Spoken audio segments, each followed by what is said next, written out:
Maulan na umaga mga kabeshi. Halina't samahan niyo ako magluto ng aming ulam. Ayan po. Niluluto po ako ng patis. Patis na galing sa puso ng saging. Inilocano sa bunganay.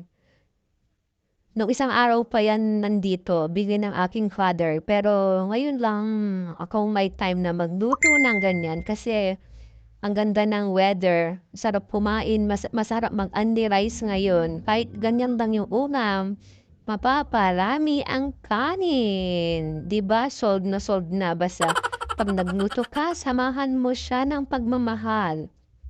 Kahit ganyan lang yung ulam, mapapasarap at magugustuhan ng iyong pamilya. Ganyan po yung ginagawa ko kahit ganyan lang po yung mga ulam namin. Yan, pinainit ko na, pinakuluan. Kasi kailangan mo ng pakuluan. Hanggang sa pipigain ko, pero napakainit. Sakit na yung kamay ko dyan, pero ginugo-go ko pa rin. Halata naman na umuusok pa.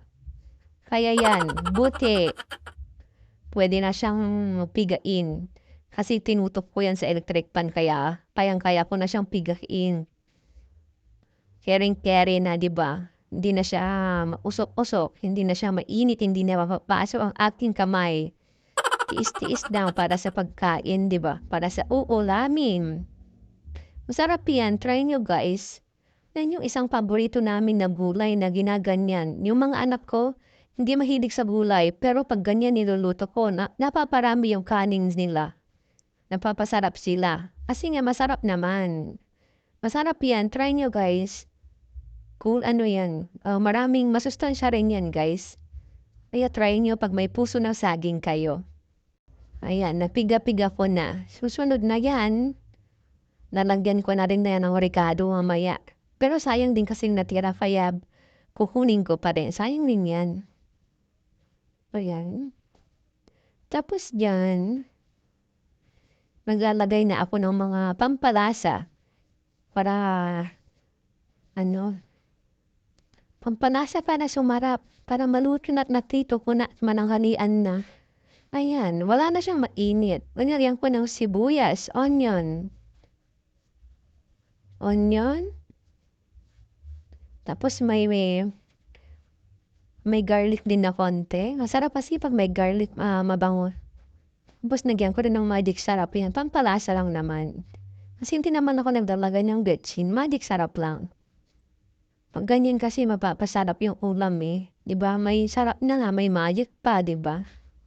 Tapos, iyon naman, black pepper, powdered pepper pala yan, paminta in Tagalog. Sagyan ko yan para medyo may anghang din konti at mabango rin yan, mabango pag nilagyan mo ng ganyan. Tapos yung asin ko, ayan, wala na siyang laman, konti na lang. Yung asin na ayun. Tapos sunod naman dyan, yung itlog, 3 itlog yan. Plano ko sana diyan, magbubilogro ako. Yung di ba magpapatak ka ng asin na parang cobra style na magpatak ng asin. Kaya nang nakalimutan ko eh. Sa itlog try ko pero parang ang hirap. Tingnan niyo din yung kamay ko. Up! Oh, wala. Ang hirap. Hindi ko nagawa yon. Kasi nauna yung ko basta yung naiisip ko. Nauna yung paglagay ng sahog. Hanggang sa hinalo-halo ko, halo-halo, hanggang sa pumasok yung lasa, yung mga pampalasa doon sa mulutuing bulaklak ng saging, buso ng saging. Ganyan, halo-halo hanggang sa pinaghalo-halo kayo ng mga taong mahal mo. Charot! Ayan, harina naman. Harina. Ayan, para matawag ng patis, lagyan ng harina. Tansya-tansya ko rin dyan yung harina. Hindi ko naman siya sinusukat. Basta nasa iyo na rin yun. Matatansya mo naman yung lalagay mo, di ba? Hanggang sa makuha mo yung texture niya, di ba? Pag magluto ka kasi ng mga gulay-gulay ngayon, kailangan may twist na para magustuhan ng mga anak. Yung mga anak ngayon, mahirap ng pakakainin ng gulay. Ilan na ata yung mga batang kumakain ng gulay. Kaya napakahirap. Kailangan natin mag-isip ng twist para makapain din sila ng gulay paminsan-minsan o kung marami, di madalas. Sa lagyan lagi ng twist. Ready to prito na yan. Ready to prito na yan kasi napainit ko na yung kawali, eh. Lalagay na lang. Ayan, prito-prito na. Ayan, ready na. Ayan na yung texture niya. Pwede na siyang iluto, iprito. Ayan, kumukulo-kulo na. Ayan, pwede na. Nagutom tuloy ako. Grabe. Ang aga kong nakaluto, tapos nagutom ako. Gusto ko nang kumain pero maaga pa. Ayan, mayroon ding isang putahe pero pagkainin ni Lolo yan kasi baka ayaw niya yan. Gusto naman niya kaya lang mas okay pa rin yung maibang ulam. Ayan!